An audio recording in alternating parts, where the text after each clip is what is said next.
Hey everyone, you're watching We Had That, and today I'm going to talk about the 1990 Skinman action figure from the Swamp Thing line by Kenner.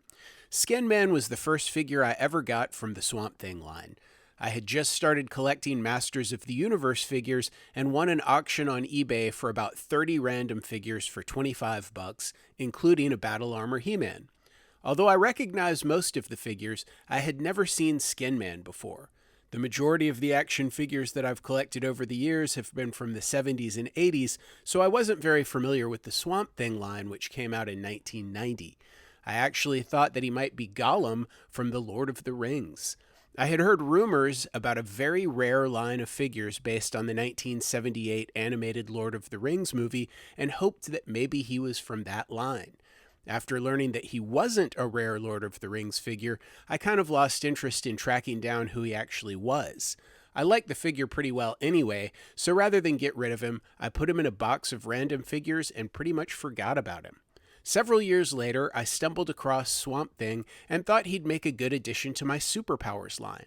Kenner had teamed up with DC Comics and from 1984 until 1986 released some of my favorite DC figures ever.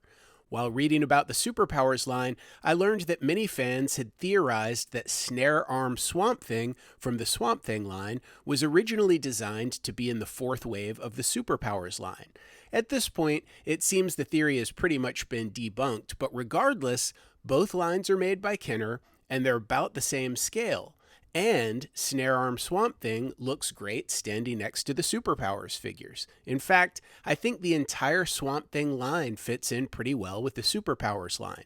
While looking up the Swamp Thing toys, I realized that I already had Skinman, and I decided to try to complete the line.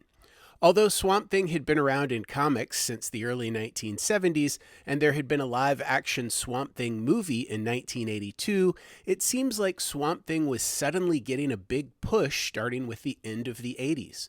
First, in 1989, Heather Locklear starred in a sequel to the 1982 movie. Then, the USA Network picked up a live-action Swamp Thing TV show in 1990, which ended up running for about 3 seasons.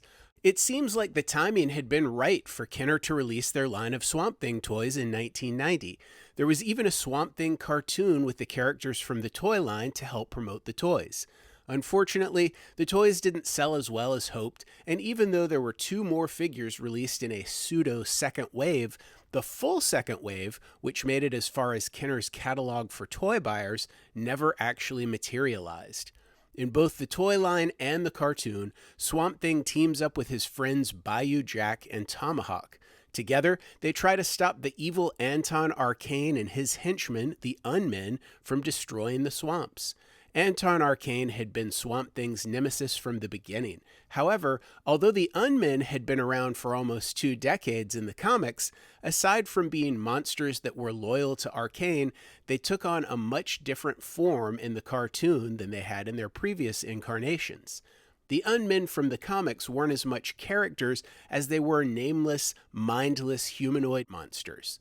But that's tough to sell as an action figure. So in the cartoon and in the toy line, each of the villains was a human with distinctive characteristics who would be transformed in each episode by Anton Arcane into one of the Un-Men monsters. Most of what I've read online about the character Skinman isn't much more than a one-line summary saying basically that he was this frail guy transformed into the Un-Men character Fangbat by Anton Arcane.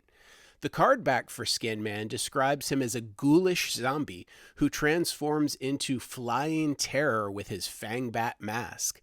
But I don't think in the Swamp Thing cartoon he was literally supposed to be a zombie.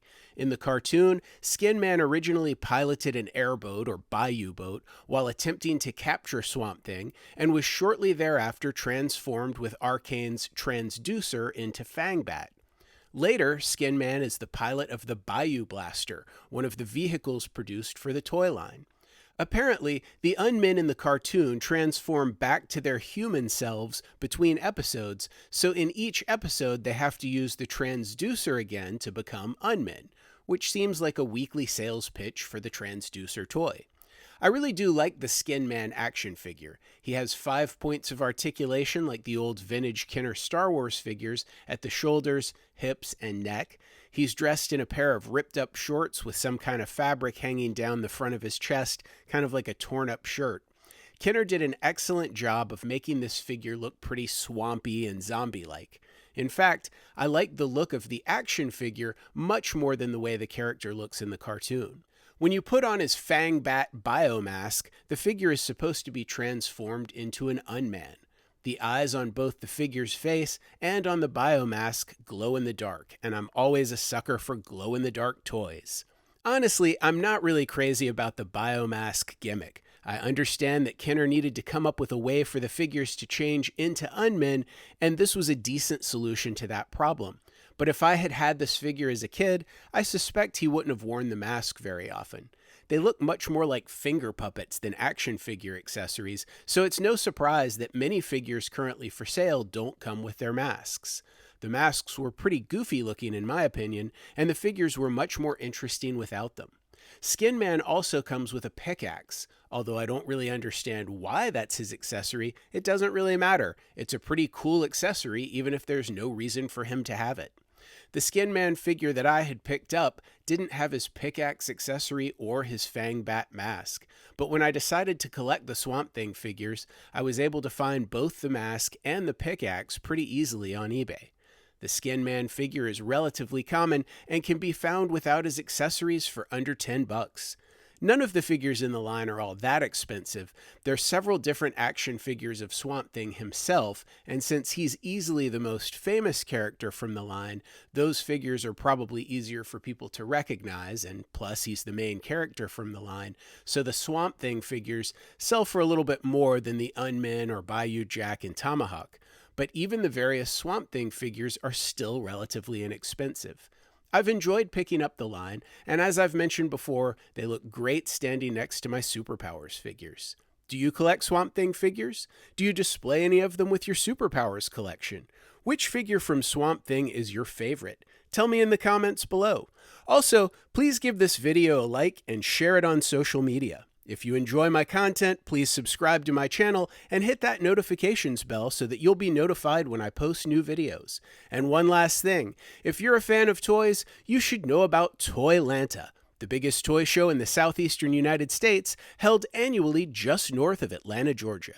Visit Toylanta.com for more information. As always, thanks for watching.